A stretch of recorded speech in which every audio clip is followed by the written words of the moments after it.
Hello and welcome to lesson 7. Welcome along. This is the Doodle with Della online course. Thank you for joining me today. Do give us a wave in the comments and let me know you're watching. Or if you're watching the replay, just say hello and let me know where in the world where you're watching this from.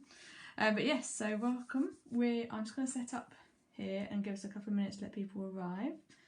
I know there's a few people that are planning on joining us live today. So very much encouraged to doodle along with me. So if you've got a couple of minutes now to grab some paper and a pen, and if you've got a pencil as well this week. So if you've got, I'm going to be using a drawing pencil, a sketching, soft pencil. I've got 2B there, I'm going to use 3B. But any pencil will do, just while we're practicing.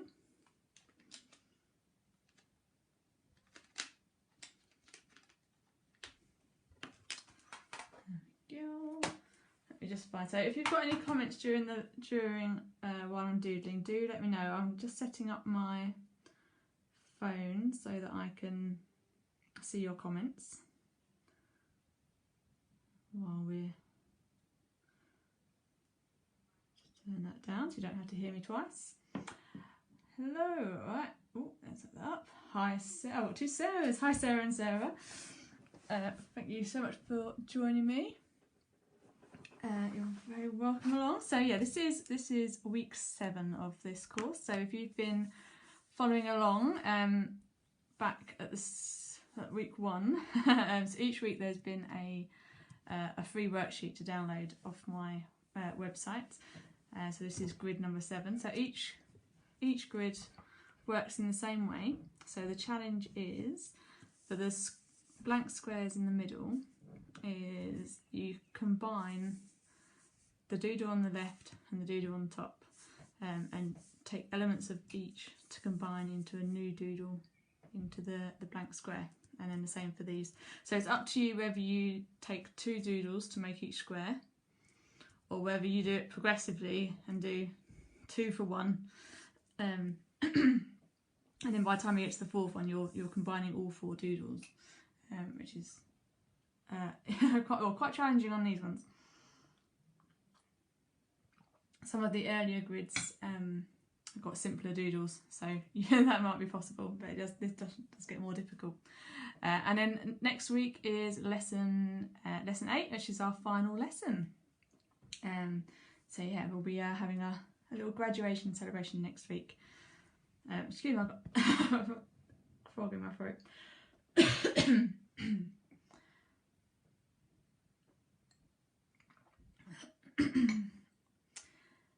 Oh, hello, I've got Jacqueline as well. Hello, thank you for saying hello. Wow, I've got 2 Sarahs and 2 Jacquelines.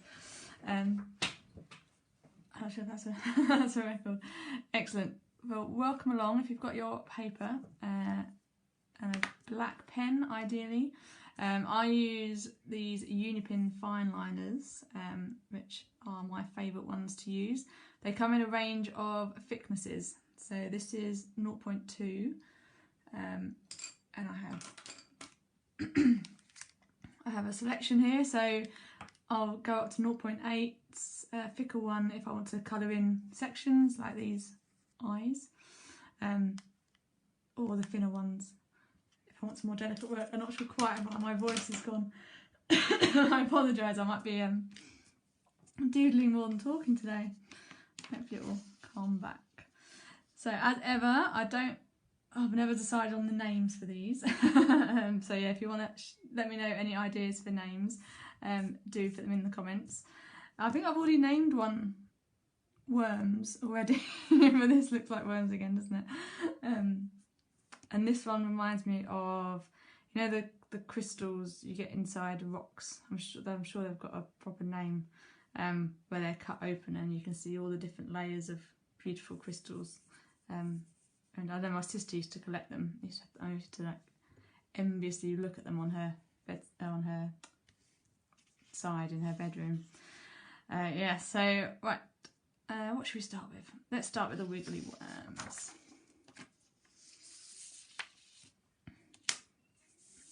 So this one, so we're going to start off with some wavy lines, and I think this one works really well if they are quite random. So we've done doodles in the past where we're trying to copy the same curve again and again, but actually this one is really quite nice if it's a bit random. Which amazingly, sometimes when you say that, it then becomes really difficult to do it randomly. your hands seem to automatically follow that kind of.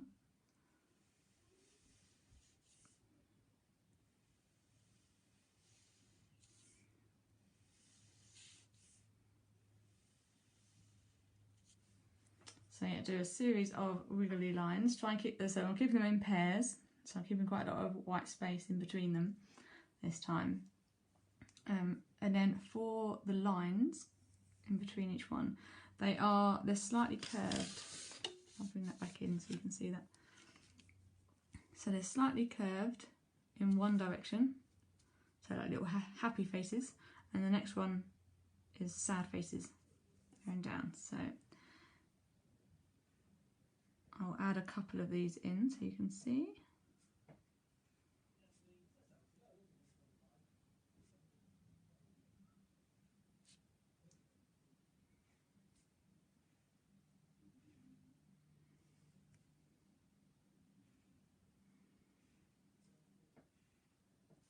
There we go. Now, if you're new to doodling, and so you can re-watch the lessons from previous weeks, but we did spend 1 week talking about having confidence when you're doodling and what to do if something goes wrong, and how to overcome those kind of the fears or the pressure, or just to know what to do when something, I'm going to do inverted, goes wrong. Because the joy of doodling is that you can incorporate the mistakes and make them deliberate. You can incorporate the mistakes and they just disappear because you'll be able to see them, but other people won't. Because the overall effect just takes away from, it's not like sketching somebody's face and finding that you've done the lip too close to the nose or something like that, something that looks different. And I mean, I've just done one, so I'm going to ease that out. There's me talking about mistakes. So I did those are sad faces. I'm going to switch it to happy, and we'll hardly notice. So you can do this, you can spend as much time as you want on these, getting these, do it on a small scale, on a large scale. If you're happy with the flow of it, you can go quite quickly, or you can take your time. That's absolutely fine. So yeah, so that's our first one, and we're going to add some more detail to that. I haven't mentioned actually, so today we're looking at, once we've done these doodles, I'm going to be showing you how to use the pencil and the blending tool, or smudging with your fingers, that's absolutely fine, to add some depth to the doodles, and we sort of bring them off the page.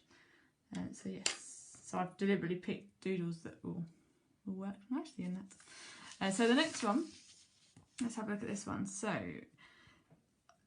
I've done this so this is where it's quite an artificial approach, because you're doodling in a perfect square, which is quite unusual. Normally when you're doodling, you've got an unusual shape to fill in. So I'll just add some pencil lines on here. So if you've got a sketch, you might have a shape like that, which you can see that. Drawn that dark enough. A bit of time lag on my video version. But there we go. So that's so when you're filling in a shape, so you start off with these little crescent moons, and you start off on the outside. And this is one of those doodles that you have to move the paper. So a lot of the time it's about keeping, sort of not drawing at awkward angles. So you're not trying to sort of stretch over yourself and move around. So feel free to move this round. Which what I'll be doing later is adding some doodles to Hope, my piece of artwork. And where I've been doing that on time lapse, I did do this doodle on it and time lapse because the paper's going round and round and round. It gets quite dizzying. But yes, it is a difficult one to doodle without moving the paper around. So once you've done once round, what you're then going to do is the next layer is you're going to keep the crescent moons. You can kind of have the idea of jumping from the peak of one to the peak of the next, but that doesn't matter. You're going to get smaller and smaller, and it doesn't have to be. It's not a hard and fast rule, and especially when you get to the corners, you want to kind of like close these over, so you might leap a little bit further.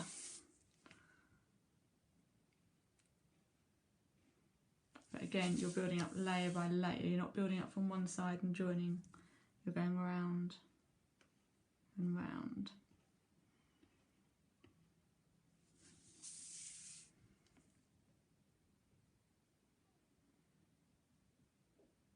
That's it. And when it gets too tight, just add little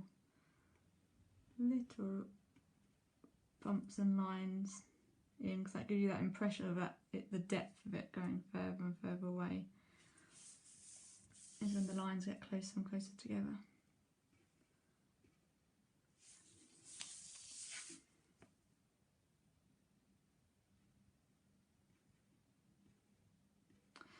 Also to say, if you're watching along live, unfortunately on the live videos you can't upload your photos, but once I've published the video, you will be able to upload your photos onto the comments, and I'd love to see what you've been doodling. I can give you any tips, bits that you found tricky. Just let me know.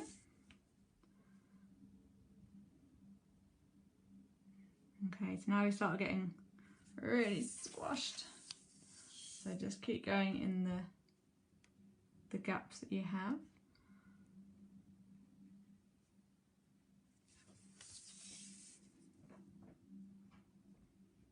And just bridge the gaps.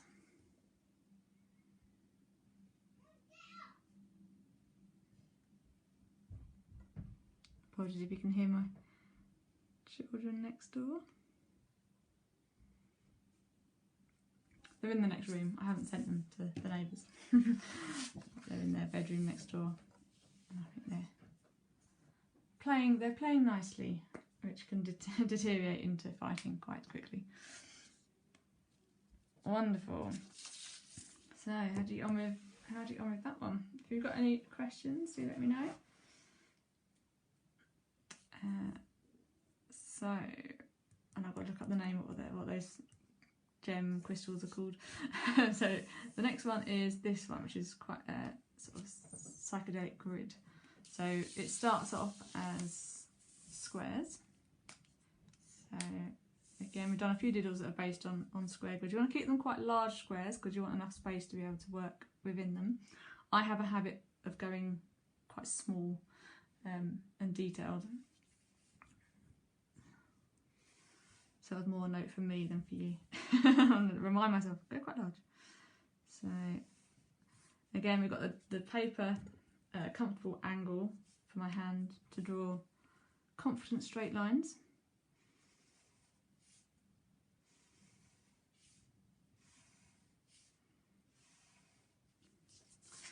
And then rotate the paper round to draw the lines in the other direction.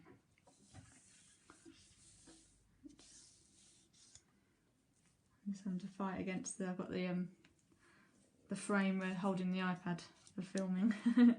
It's a little bit restrictive in moving the paper. So, and then drawing the squares the other direction.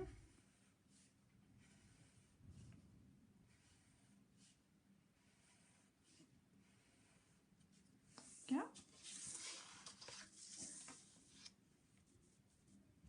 So now we've got our grid of squares. So in each square, we're going to draw a circle to start off with. You want, this might take some practice to draw. You want a circle in the centre of each square.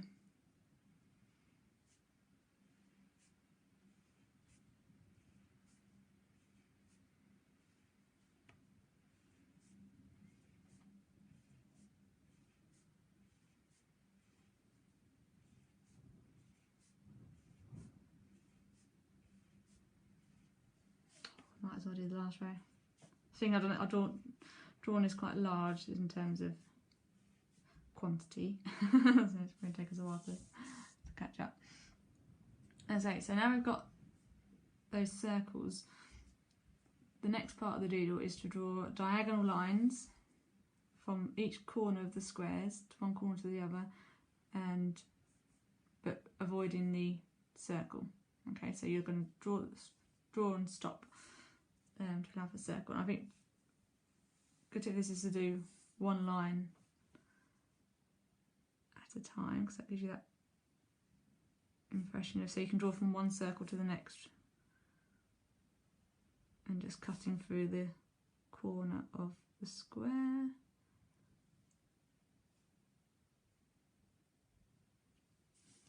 Yeah.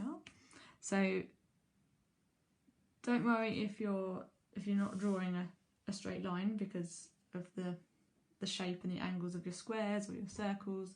Just work with what you've got.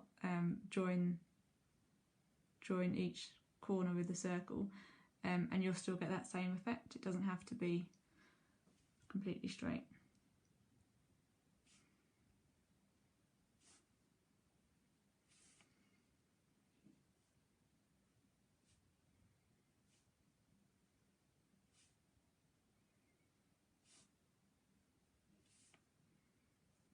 So if you can see there, I've kept that with the angle from there to there rather than a straight line. Go through.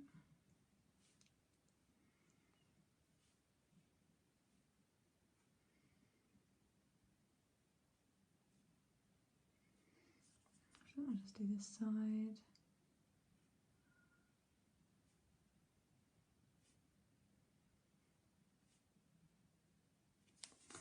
We'll rotate round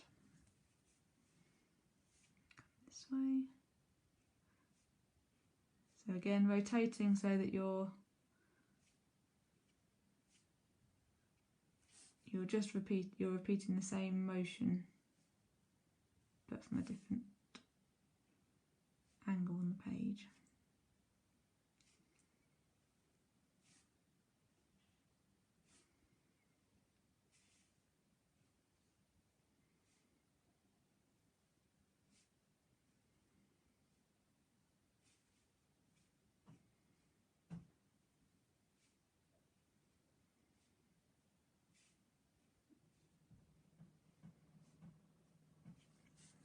Go, and you'll start seeing the pattern coming out.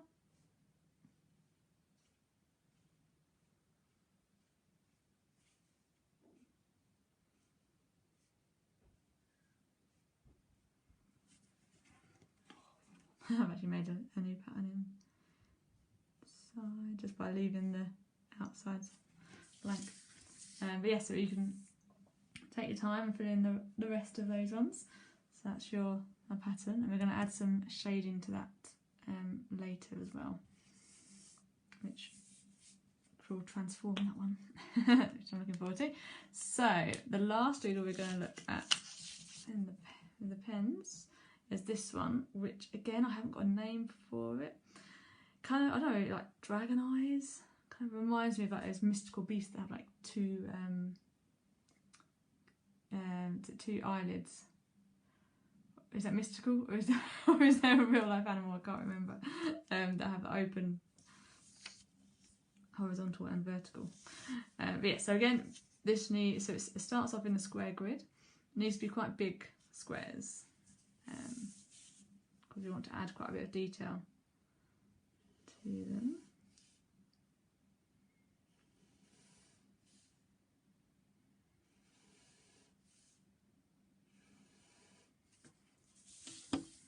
And then rotate it around.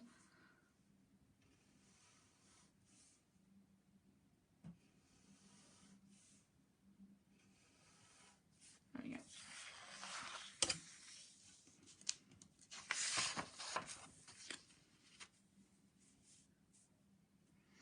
Okay, so we're going to start off with this one, is just filling in a little corner, which you can see that.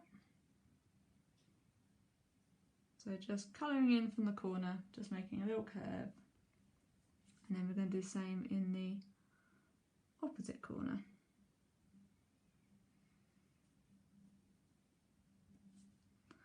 And then carry on with each square. So I would recommend, if you're doodling this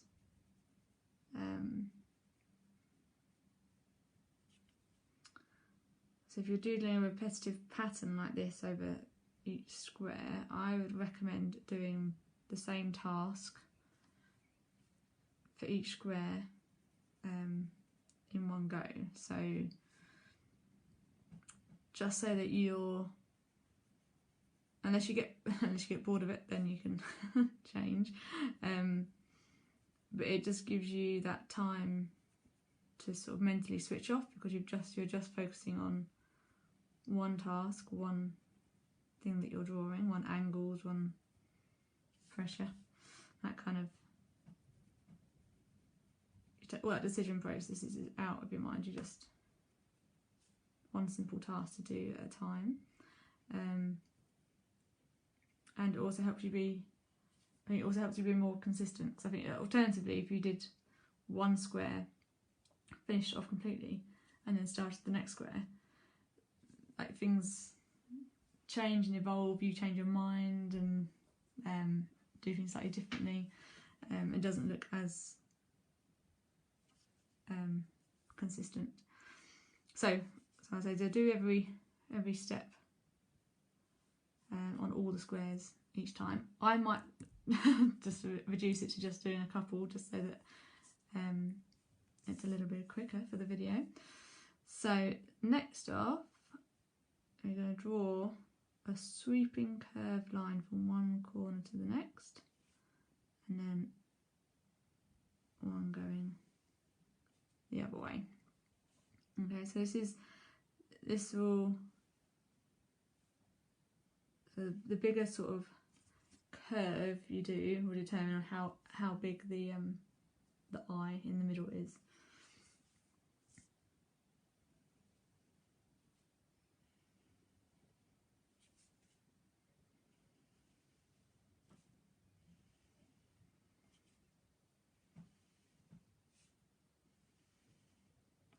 Yeah, I'll do one more.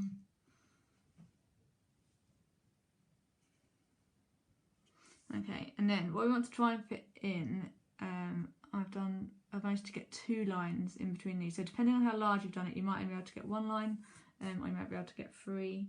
What you want to do is repeat that curve, but from the side lines.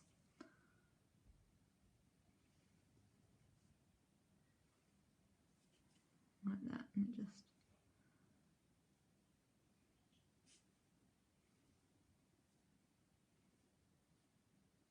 get 3 into this one, I think.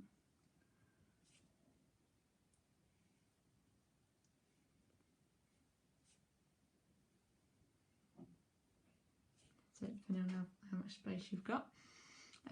then once you've got those two, then in the eye in the centre, start by just marking off where the eye is going to be, and then add the curved lines going back to the corner.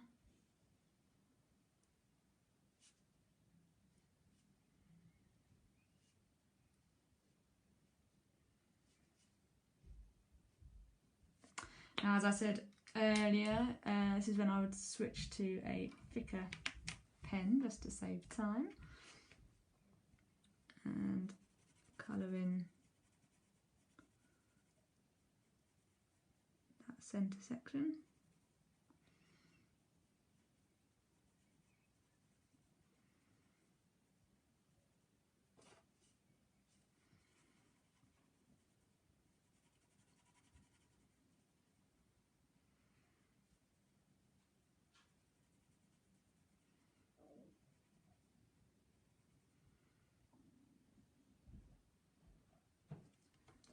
There you go.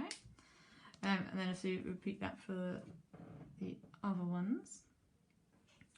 But I'm conscious of time, so I'm going to leave it as just those two for now, and we'll come back and add some shading to that too. Okay, let's have a look at, so if you've got a pencil, what we're going to do now is add some shading. So I've got this example here, I think I'll show you on here first. So for our wiggly worms, so what I'm going to do is add the pencil on, and what I recommend is adding the pencil is adding a line of pencil line, adding the pencil line onto where the black line is from the pen. So I'm going to add a pencil line along where the outer black line is. I'm going to be adding the shading onto the worms.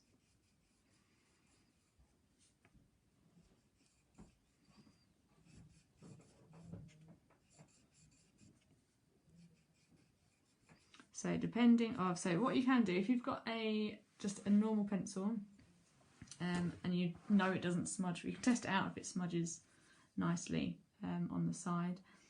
You test it out. If it doesn't smudge, then you might want to consider doing just doing little hash lines and adding in shading, or just gently colouring in basically with that. But because I'm going to be shading it, I'm going to be smudging this, I don't have to be that accurate or that neat about where the lines are. I'm just adding them. It's like sort of throwing down paint when you know you can just use the paintbrush and mix it all in. So then I'm going to use this, it's like compressed paper. Call it. And I didn't have these at school when I studied art, and I just used to walk around all day after my lessons with just black fingers and get dirt and smudge marks all over my books everywhere. You couldn't wash it off. It was just stayed with you. So this would have been an absolute godsend.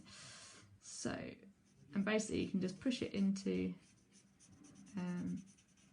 where the pencil line is, and it's like painting with a paintbrush, just to drag the shading in. And then even with this, because you can't see the lines where you are, you can actually drag it in following the curves of the doodles you've added in. There you are.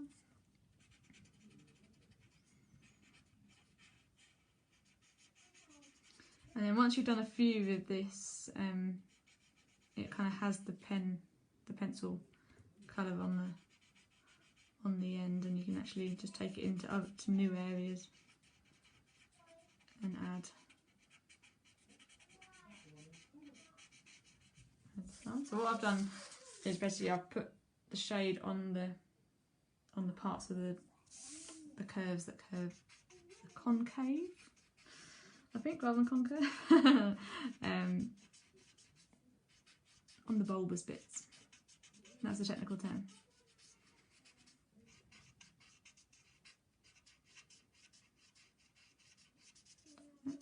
That onto there. Okay. Oh, I was going to say one of those to show you. So if you're doing it with smudging with your finger, depending on how large you've got, you won't do it as accurately, but you'll be able to give that, just take the edge off the pencil line to make it sit in. So if there's any bits that look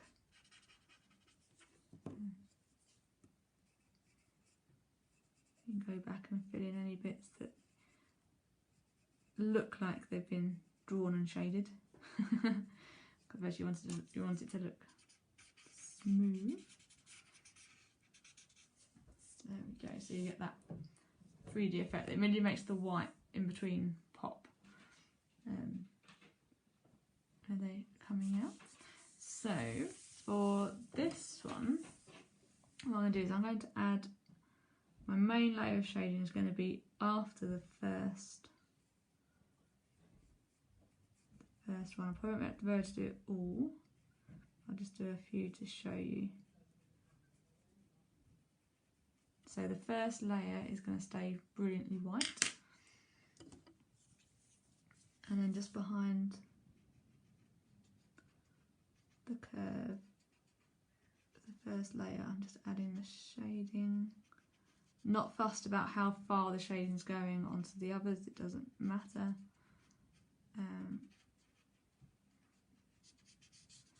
Because if you've then got time, I would add shading to the next, so get darker and darker as you go. But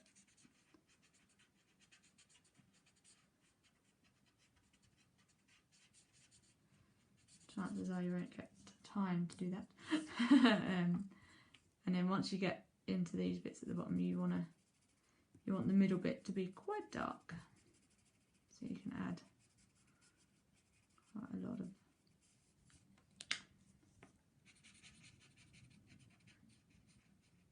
into those ones. There we go. So you get the gradual shading through down to the end. Hopefully you can see that on there. I know the video is not as clear.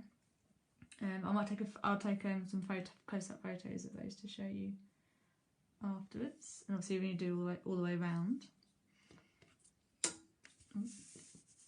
will look more striking. So for this one, with the square grid, I've got to try and focus on the bits that I've done. What we're going to do for this one is we're actually going to use the pencil to colour in one of the triangles of each square.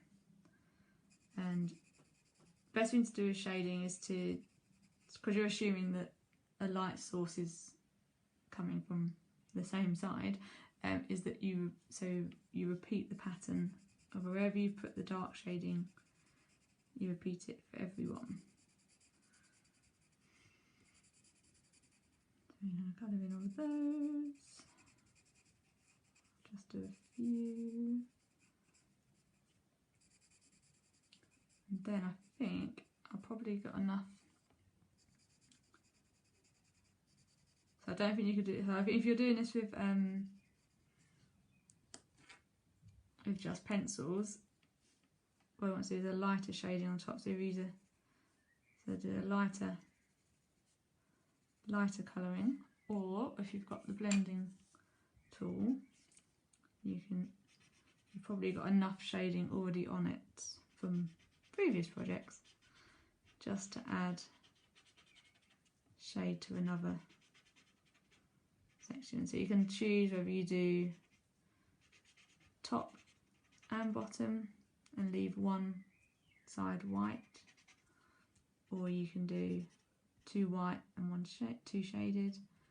Just repeat the same pattern for every square, and then you will start to build up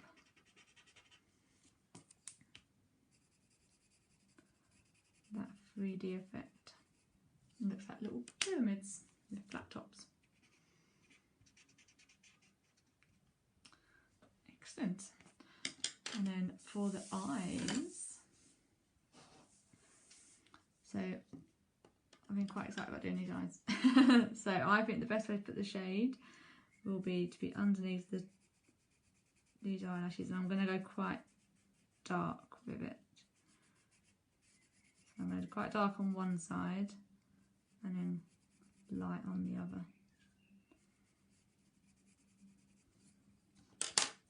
And smudge those in.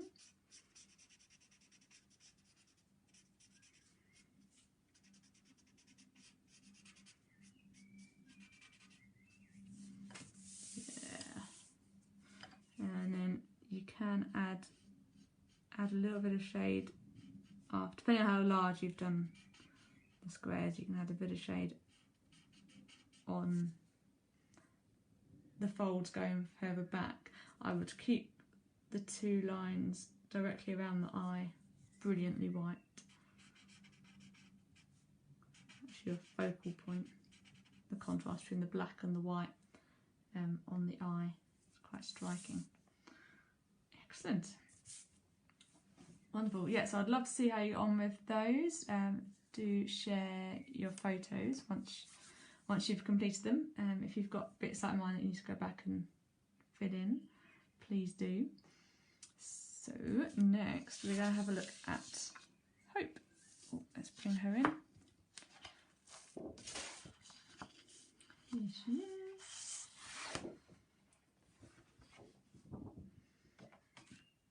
So this is the drawing I've been creating throughout the course. So each week I've added some more doodles. So there's ones in here that we've done in previous weeks, and some other ones that have just cropped up in my mind when the time comes. So what I'm going to do is I'm going to stop sharing this.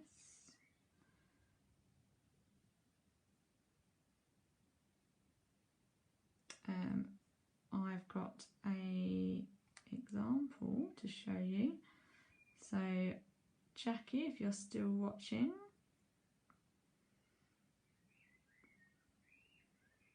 I've got your grid number 7, sorry, just finding it on my phone.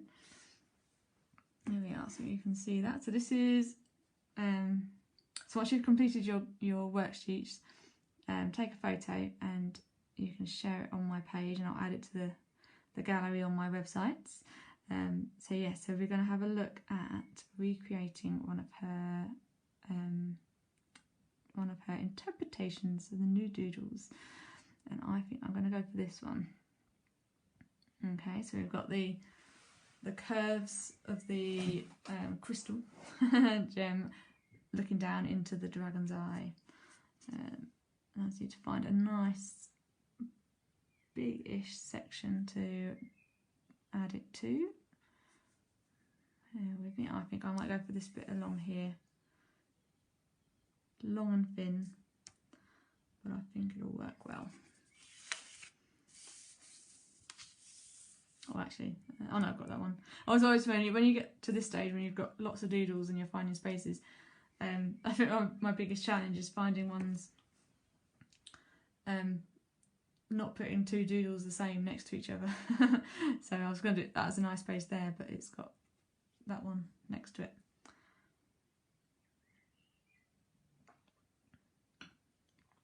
So I'm going to start off by doodling the outside.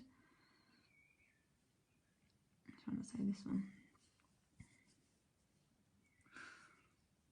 And this is going to be a tricky one to do because I can't rotate the paper very easily here.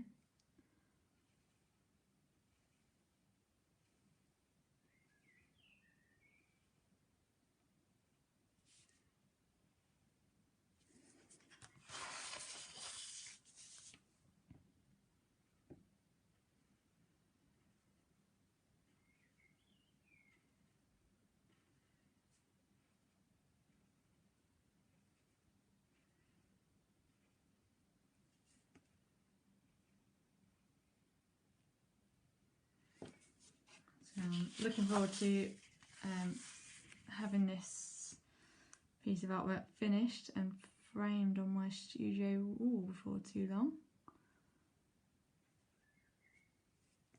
It's the biggest doodle work I've ever attempted, and I'm so pleased I have. I've been wanting to do it for years.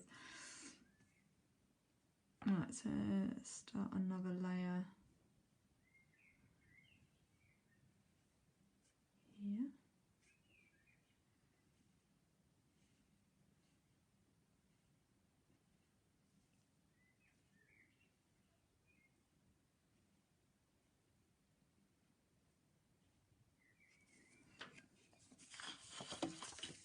So I think I've just got room for 2 layers of the arches, and then I will draw the grid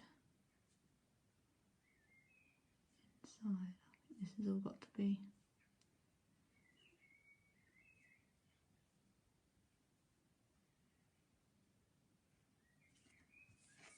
okay. And we've got a little bit of wiggle room, a little bit of space in the middle, so I want to keep this quite straight.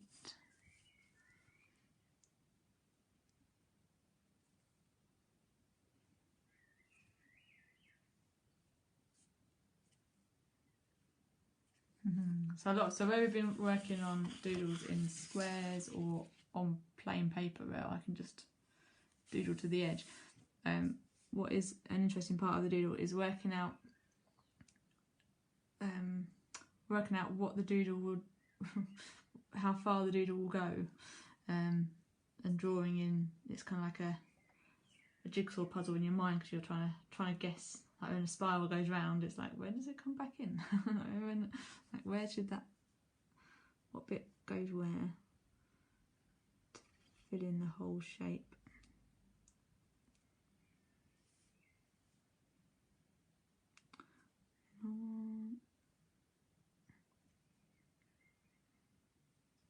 Probably don't, that probably is.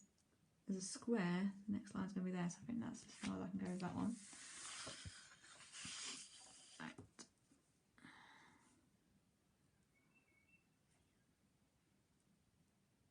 So I'm going to repeat each of the steps for the dragon eye. I think that one's got a name now. Dragon eye. Repeat each step for all the bits that are actually showing. There's not many here. And then big leap to there.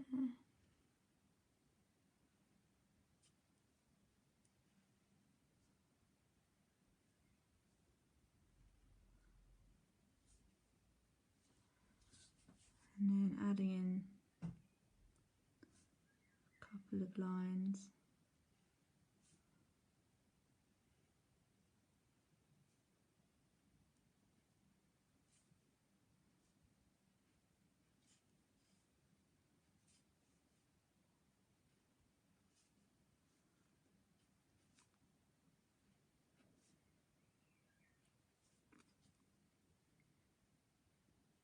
Not much you can add into those top ones. And then and then I'll put the eyes in.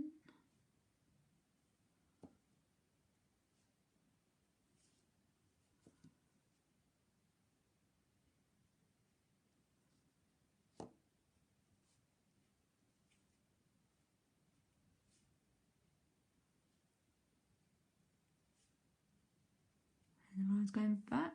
And I think these eyes are quite small, so I'm going to use this pen to colour them in.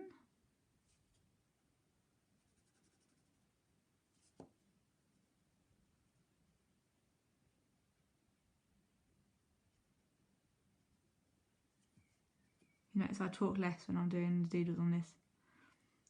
The stakes are a bit higher. Getting a little bit more concentration. Wonderful. Excellent, there we go. added that into there. So what I will do now, I will leave this set up and I film the rest of the doodling on a time-lapse video, and I'm stitching it all together so you can watch it from start to finish, which I think will be about 2 minutes, I think, in total, which is a little bit alarming how much doodling it's taken to add into the spaces. And then I'm hoping to have that finished by the end of our lesson next week, so we'll see how that goes, whether I have time in the next week to do all that doodling. But yes, do share your photos. Thank you ever so much for joining me today for the lesson. I'm sorry I've run over, but I hope you've enjoyed it and you've learnt some new drawing techniques that you can put into practice. Wonderful, thank you very much, and I'll see you next time. Bye bye.